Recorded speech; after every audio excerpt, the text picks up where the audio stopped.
सुभाष नार जी, अजय शाह जी, रविंद्र नार जी, रेवत राम जी डांगा जी विधायक, मोहन राम चौधरी जी पूर्व विधायक और सभी उपस्थित भाई और बहनों,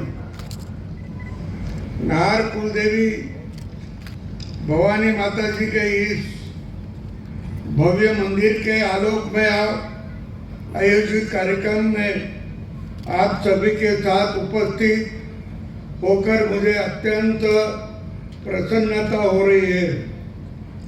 राजस्थान अपने इतिहास के गौरव के कारण ही नहीं, मंदिर स्थापत्य में भी अनुभव है।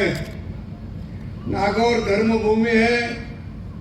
यहाँ जो नाहर कुलदेवी भवानी माता का अति सुशोभित गगनचुंबी मंदिर निर्मित किया गया है, अपने स्थापत्य से भी बहुत सुंदर है। भारत शक्ति आराधना से जुड़ा राष्ट्र है। हमारे यहाँ कहा गया है कि शिव है, यदि शक्ति का संचार नहीं हो, शक्ति आराधना का अर्थ है जीवन में सकारात्मकता इसीलिए आती है। माँ भवानी की पूजा के साथ साथ भवानी माता की पूजा शक्ति के साथ साथ करुणा, दया, चेतना, बुद्धि, दृष्टि जैसे गुणों का हम में विकास करती है। संचार के संचालन के लिए भी शक्ति आवश्यक है। उत्पत्ति, स्थिति और प्रलय रूपी दृष्टि चक्र का संचालन अवश्य ही किसी महाशक्ति के अधीन है। समूचे ब्रह्मांड का नियमन और संचालन करने वाली जो अदृश्य ऊर्जा है, सूर्य आदि ग्रह नक्षत्र जिसके प्रकाश में प्रकाशित होते हैं तथा जिसकी ऊर्जा से ही सब गतिमान है, उस ऊर्जा शक्ति को ही शास्त्रों में आद्य शक्ति, आदि शक्ति कहा गया है। तंत्रोक्त देवी मुक्त में कहा गया है, या देवी सर्वे भूतेषु शक्ति रूपेण संस्थिता। नमस्ते नमस्ते नमस्ते नमो नमः। अर्थात जो देवी आकाश, वायु, अग्नि, जल और पृथ्वी में तथा समस्त प्राणियों में शक्ति रूप में स्थित है, उस जीवनदायिनी देवी शक्ति को नमस्कार है, नमस्कार है, बारंबार नमस्कार है। मैं माँ भवानी को इसी भाव, श्रद्धा भाव से नमन करता हूँ। इस प्रकार ब्रह्मा, विष्णु एवं महेश ईश्वर के 3 रूप हैं, वैसे ही सरस्वती, लक्ष्मी एवं पार्वती शक्ति के 3 स्वरूप है। आर्यावर्त में शक्ति पूजा की लोक संवेदना इतनी गहरी है कि त्रिवेद के परिचय में माँ ब्रह्मा, माँ विष्णु एवं माँ महेश कहना भले एक बार को भाषाई रूप से असहज कर दे, किंतु माँ सरस्वती, माँ लक्ष्मी और माँ काली कहने पर तो मानवता स्वयं सहज रूप धर लेती है। शक्ति उपासना उत्पत्ति में एक रोचक कथा है। जब सृष्टि के आरंभ में ब्रह्मदेव ने स्वयं को एक कमल पुष्प में पाया तो उन्होंने उस कमल के दंड से उतारना आरंभ किया। भागवत एवं देवी भागवत पुराणों में मिलने प्रसंग की कथाएं कहती है कि ब्रह्मदेव कमलदंड से उतरे अवश्य, किंतु पुष्प के मूल को न पा सके। वो तो वे पुनः चढ़े, परंतु अब कमल पुष्प भी न मिला। शेष रह गया तो केवल कमल दंड। सो नितांत श्रम के पश्चात अब वे वहां आए जहाँ श्री हरि विष्णु विश्राम कर रहे थे। ब्रह्मदेव श्री हरि के निकट विराज कर उनके जागृत होने की प्रतीक्षा कर रहे थे। तभी उन्होंने देखा कि हरि के कानों में से मैल निकल कर जमा हो गया है। इस दृश्य ने देव ने हरि के नेत्र में व्याप्त होकर उन्हें बंद रखने का निद्रा शक्ति की स्तुति की।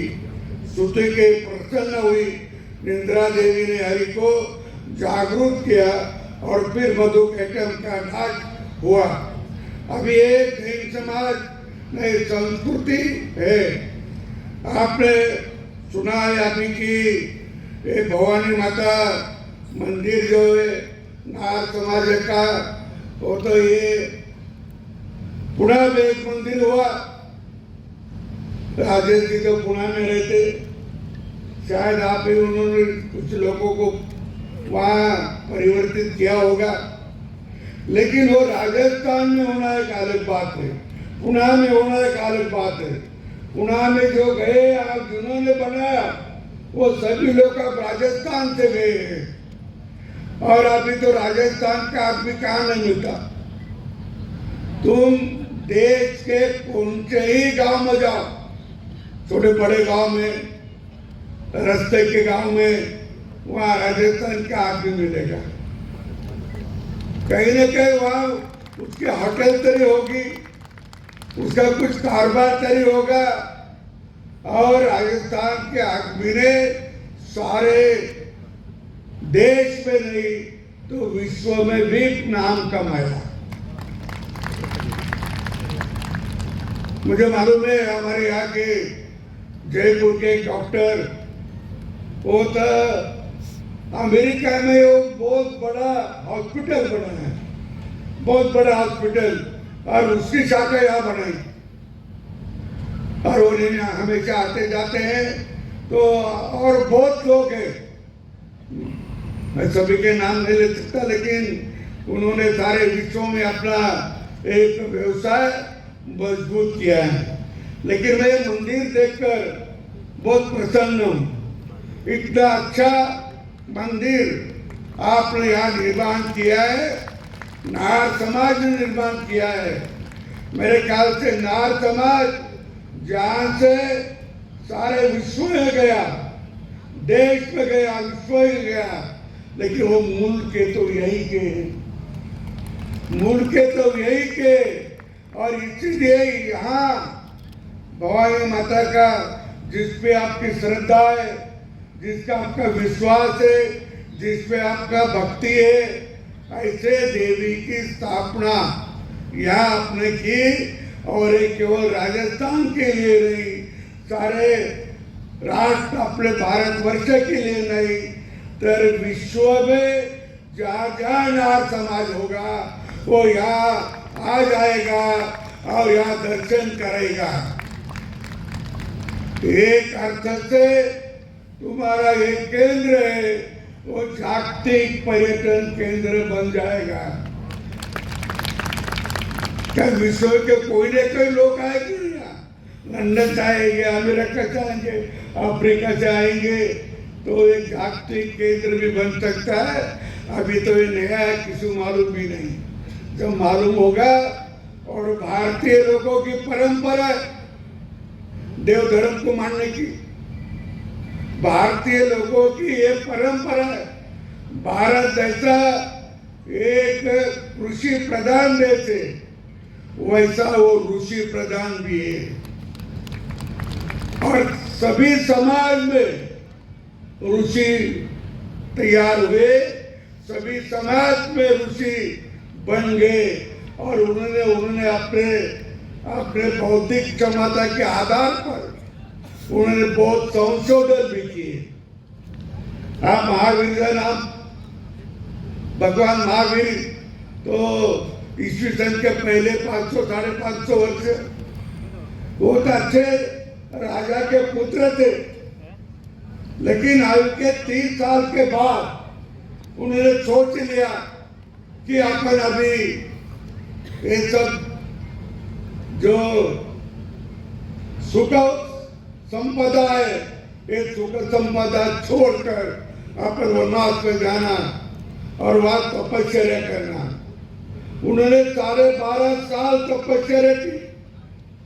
वो तपस्या भंग करने के लिए बहुत लोगों ने कोशिश की। भगवान महावीर की तपस्या भंग हो, इसीलिए उन पे मिट्टी डाली। वो वैसे बैठे थे पद्मासन में, मिट्टी का थर उनके सिर के ऊपर भी गया तो भी उनकी तपस्या भंग नहीं हुई। फिर उसके बाद उसमें वो चिटिया छोड़ी, वो काटी तो भी उनकी तपस्या भंग नहीं हुई। फिर डांस छोड़े, फिर डांस ने भी उनको बहुत काटा, लेकिन उनकी तपस्या भंग नहीं हुई। उसके बाद हाथी, उसके बाद एक राक्षस, सभी ने कोशिश की। हाथी ने तो उठा पटक भी की, लेकिन उनकी तपस्या भंग नहीं हुई। क्यों? कि जिस मन से और जिस श्रद्धा के साथ, जिनका प्रेम था, जिनका भक्ति थी, श्रद्धा थी, इतनी जबरदस्त थी कि इसीलिए वो उनकी श्रद्धा भंग नहीं होती। और ऐसे ऐसे बहुत संत हो गए जिन्होंने अपने को तो इतिहास तो है, लेकिन अपने को विज्ञान दिया, अपने को विज्ञान दिया, और उसमें भी गणित का भी बड़ा सामर्थ्य अपने पास था। अपन बोलते ना गणित वगैरह जो है वो अपनी देश, शून्य जो होता है, शून्य विश्व में कहीं नहीं था तो अपने पास था। हमारे भास्कराचार्य ने उसका शोध लगाया और वो सारे विश्व में फिर शून्य अभी लगा रहे। वो दशमलव पद्धत है, 1 से 10 तक, 11 के 20 तक। ये दशमलव पद्धत भारत ने सारे विश्व को दिए, विश्व के पास नहीं थी। ये इतना बड़ा साहित्य अपने पास था, इतनी बड़ी तपस्या अपने पास थी। आप बोलते हैं कि अपने पास आप पंचांग देखते होंगे या आप विश्वास करते होंगे, तो पंचांग में तो लोग कहते कि 2 साल के बाद चंद्र ग्रहण कब आएगा वो भी बताते, सूर्य ग्रहण कब होगा वो बताते। ये तो गणित के विषय से बनता है।